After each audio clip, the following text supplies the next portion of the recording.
இன்றும் திமுகவில் உள்ள முக்கியமான தலைவர்கள் சிவாஜியிடம் உள்ளன்பு கொண்டவர்கள். சிவாஜியும் அவர்களிடம் மிக அன்பாக நடந்து கொள்வார். ஆனால் கொள்கை அளவில் சிவாஜியைப் போல உறுதியுள்ளவர்கள் அரிது. துளியும் விட்டுக் கொடுக்க மாட்டார். குடும்பத்தில் உள்ளவர்கள் வளைத்தாலும் வளைய மாட்டார். நெருங்கி பழகும் நண்பர்கள் எவ்வளவுதான் கரடியாக கத்தினாலும் தன் கொள்கையை விட்டுக் கொடுக்க மாட்டார். பலர் வந்து இந்திரா காங்கிரஸில் சேர வேண்டும் என்று அவரை வற்புறுத்தி வருகிறார்கள்.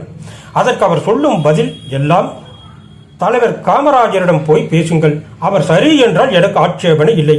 தலைவரை விட்டுவிட்டு நான் மட்டும் இணைய சம்மதிப்பேன் என்றும் யாரும் கனவு காணவே வேண்டாம் என்று கூறிவிடுவார். அவ்வளவு கொள்கை பிடிப்பும் உறுதியும் கொண்டவர் சிவாஜி. சிவாஜி அவர்களும் நானும் பொது தேர்தலின் போது 39 பார்லிமெண்ட் தொகுதிக்கும் போனோம்.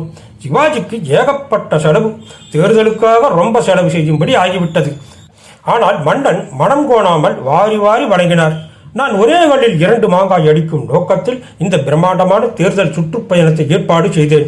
ஒன்று காங்கிரசுக்கு ஓட்டு கேட்பது, மற்றொன்று இதை சாக்காக வைத்து பட்டி தொட்டிகளிலும் உள்ள ஏழை எளிய மக்கள் சிவாஜியை கண்குளிர காண வைப்பது. சிவாஜியை படத்தில் மட்டும் பார்த்துவிட்டு நேரில் பார்க்க வசதி இல்லாத லட்சோப லட்சம் மக்கள் அந்த சமயத்தில் அகம் குளிர முகம் மலர கண்ட காட்சி இன்றும் என் மனதில் பசுமையாக இருக்கிறது. இந்த மாதிரி உலகத்தில் வேறு எந்த நடிகரும் மக்களுக்கு மத்தியில் இப்படி ஒரு சுற்றுப்பயணம் செய்ததில்லை.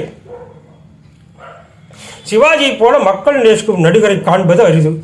மக்களிடம் நடிக்கும் பேர்வழிகளைத்தான் காணலாம். தேர்தல் சுற்றுப்பயணத்தில் எதிரிகளின் தொல்லை ஏராளமாக இருந்தது. சிவாஜியை கத்தியால் குத்த வந்தனர், செருப்பை அவர் மீது வீசி எறிந்தனர், சாணத்தை வாரி அடித்தனர், மண்ணை வாரி தூற்றினர். இவற்றுக்கு எல்லாம் சிவாஜி அசைந்து கொடுக்கவில்லை, மனம் கலங்கவில்லை. வெயிலை கண்டு அவர் வெகுளவில்லை, மழையை கண்டு மருளவும் இல்லை, தூக்கமில்லை, சரியான சாப்பாடு இல்லை. இத்தனை துன்பத்தை எப்படித்தான் தாங்கினாரோ? ஆனால் முகத்தில் கடுகளவு சோர்வில்லை. கூட வந்த பலர் சோர்ந்து விழுந்தார்கள், உடல்நலமற்று போயினர். சிவாஜிக்கு ஒவ்வொரு மாவட்டத்திலும் ஒவ்வொரு ஊரிலும் நெருங்கிய நண்பர்கள் இருக்கிறார்கள். அவர்கள் அனைவரையும் எப்படித்தான் ஞாபகம் வைத்திருப்பாரோ? அவர் எந்த ஊர் சென்றாலும் ஒருவரின் பெயரை சொல்லி, அவர் இந்த ஊர்தான், அவர் எங்கே நிற்கிறார் பாருங்கள் என்பார். குறிப்பிட்ட நண்பரை கண்டதும் பெயரை சொல்லி அழைத்து குடும்ப நலனை பற்றி விசாரிப்பார்.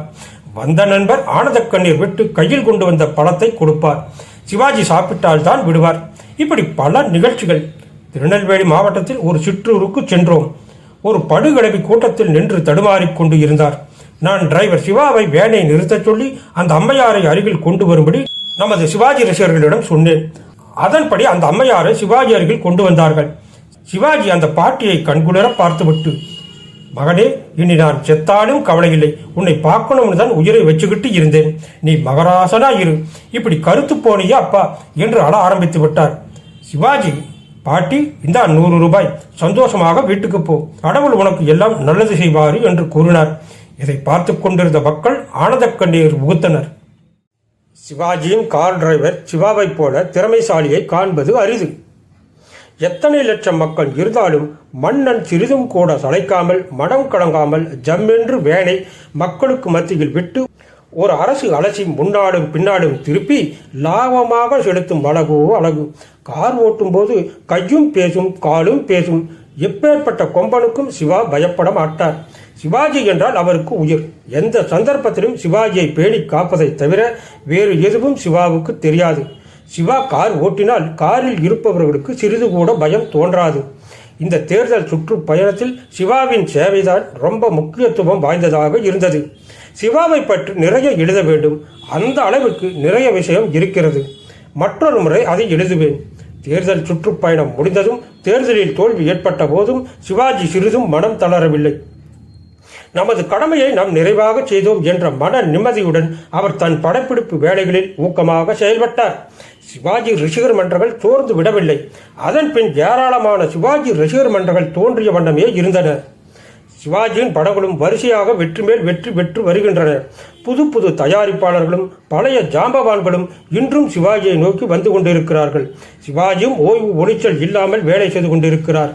நடுநடுவே மக்களுடன் பல பொதுப்பணிகளில் ஈடுபட்டு மக்களுடன் உறவாட தவறுவது இல்லை. தினமும் காலையில் சிவாஜி படப்பிடிப்புக்கு புறப்படும் போது அவரது அன்னை இல்லத்தில் 100கணக்கான ரசிகர்கள் அவருடன் கலந்துரையாடுகிறார்கள்.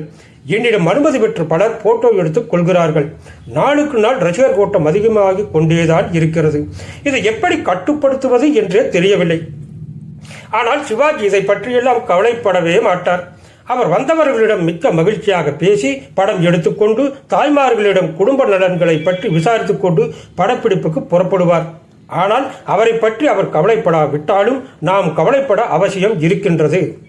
நமது தலைமுறையில் கிடைத்திருக்கும் கிடைத்தற்கரிய மாபெரும் கலைஞனை, உன்னத நடிகனை, சமயமறிந்து உதவும் கொடைவலனை, ஊருக்கு உழைக்கும் முத்தமனை மிக நன்றாக இன்று போல் என்றும் வாழ வேண்டும் என்று உண்மையான நண்பர்கள் சதா இறைவனை வேண்டிக் கொண்டிருக்கிறோம். சிவாஜியை பற்றி எழுத எழுத குற்றால அறிவு போல விஷயம் கொம்பாடி போட்டு துளி வந்து கொண்டே இருக்கின்றது.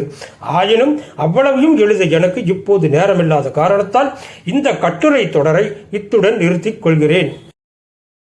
நேயர்களே, சின்ன அண்ணாமலை எழுதிய இந்த அரிய கட்டுரையை, இந்த விஷயங்கள் உங்களுக்கு எப்படி இருந்தன என்பதை கருத்துக்களாக பதிவிடுங்கள். நன்றி, வணக்கம்.